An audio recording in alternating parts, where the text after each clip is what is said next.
৪ দিনের সরকারি সফরে এখন যুক্তরাজ্যে অবস্থান করছেন প্রধান উপদেষ্টা ডক্টর মোহাম্মদ ইউনূস, যেখানে তার সাথে দেখা করবেন ব্রিটিশ প্রধানমন্ত্রী এবং রাজা তৃতীয় চার্লস। যুক্তরাজ্যে পাচার হয়ে যাওয়া অর্থ ফেরত আনার বিষয়ে জোর দেওয়া হবে প্রধান উপদেষ্টার এই সফরে। তবে সবকিছুকে ছাপিয়ে হঠাৎ করেই আলোচনায় চলে এসেছে টিউলিপ সিদ্দিকী। যুক্তরাজ্যের সাবেক সিটি মিনিস্টার টিউলিপ সিদ্দিকীর প্রধান উপদেষ্টা ডক্টর মোহাম্মদ ইউনূসের সঙ্গে দেখা করে দুর্নীতির অভিযোগ নিয়ে ভুল বোঝাবুঝির অবসান করতে চান।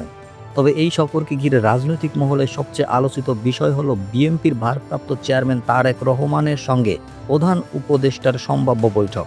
সরকার ও বিএনপির মধ্যকার নির্বাচন সংক্রান্ত রোডম্যাপ নিয়ে মতপার্থক্যের প্রেক্ষাপটে এমন একটি বৈঠকের গুঞ্জন আরও তাৎপর্যপূর্ণ হয়ে উঠেছে যে দুই নেতার মধ্যে লন্ডনে একটি বৈঠক আয়োজনের চেষ্টা চলছে। সরকারের তরফে আনুষ্ঠানিক ও অনানুষ্ঠানিক যোগাযোগ অব্যাহত রয়েছে। তবে জাতীয় নির্বাচনের তারিখ ও রোডম্যাপ ঘোষণার ইস্যুতে সরকার এবং বিএনপি সহ সমন্বয় দলগুলোর সঙ্গে যে দূরত্ব তৈরি হয়েছে তা সম্ভাব্য লন্ডনের বৈঠক আয়োজনে কিছুটা বাধা হয়ে দাঁড়িয়েছে। প্রধান উপদেষ্টার দায়িত্ব গ্রহণের পর থেকে বিভিন্ন উপলক্ষে রাজনৈতিক দলগুলোর শীর্ষ নেতাদের সঙ্গে ডক্টর মোহাম্মদ ইউনূসের সাক্ষাৎ ও বৈঠক হয়েছে। সশস্ত্র বাহিনী দিবসে অনুষ্ঠানে বিএনপির চেয়ারপারসন ও সাবেক প্রধানমন্ত্রী খালেদা জিয়ার সঙ্গে তার সাক্ষাৎ হলেও এখন পর্যন্ত যুক্তরাষ্ট্রের নির্বাসিত বিএনপির ভারপ্রাপ্ত চেয়ারম্যানের সঙ্গে তার দেখা হয়নি।